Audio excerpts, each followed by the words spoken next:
Welcome to the Tactical Tavern. I'm your host, Tomas Alas, and in this video, we are reviewing the new CJRB Ekko, designed by Ray Laconico. We're going to see exactly what features this has to offer you in order to find out if it is right for your everyday carry outdoor adventure or next tactical mission. And before we get started, make sure to subscribe and check us out on Instagram at Tactical Tavern so you won't miss future videos helping you save money and upgrade your gear. With that being said, let's cut into it.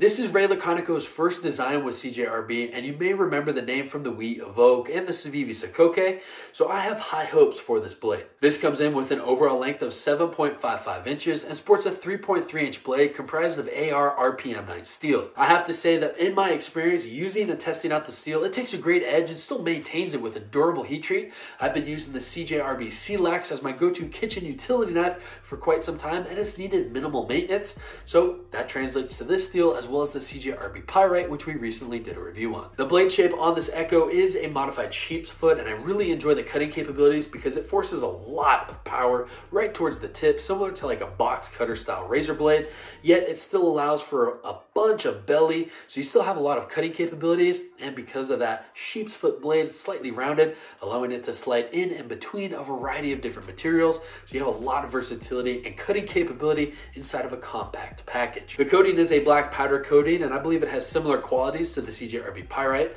It has decent wear resistance, but over time you will absolutely notice some wear and tear on the blade, but I really don't mind it because it is such a budget-friendly price point. I consider this a bit of a workhorse-friendly knife. Getting this blade into action is a finger hole, and I really love how easily accessible it is with great ergonomics.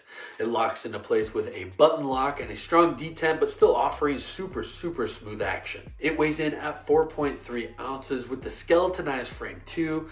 I wouldn't mind it if they came out with a lighter G10 model or even aluminum scales to help reduce some of that weight. The main feature for this is how comfortable this knife is. I can't stress it enough. The ergonomics on this are fantastic. It literally melts into your hand with a variety of different grips that you can hang on to depending on what your cutting task calls for. For everyday carry, it melts through cardboards, ropes, plastics, and more. I especially love the thicker part of the spine transitioning to the swedge, and this helps reduce friction, weight, and drag through cuts. Because of the thicker spine, it actually makes a decent knife for carving and fire prep work.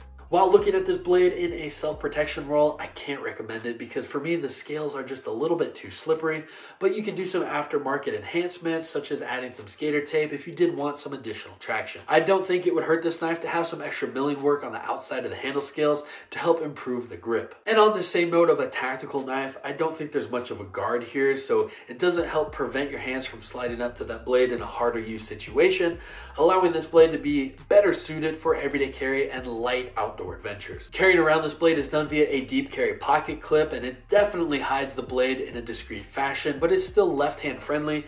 Pair that with the button lock, this would be a knife that I would recommend for any of my left-handed friends out there.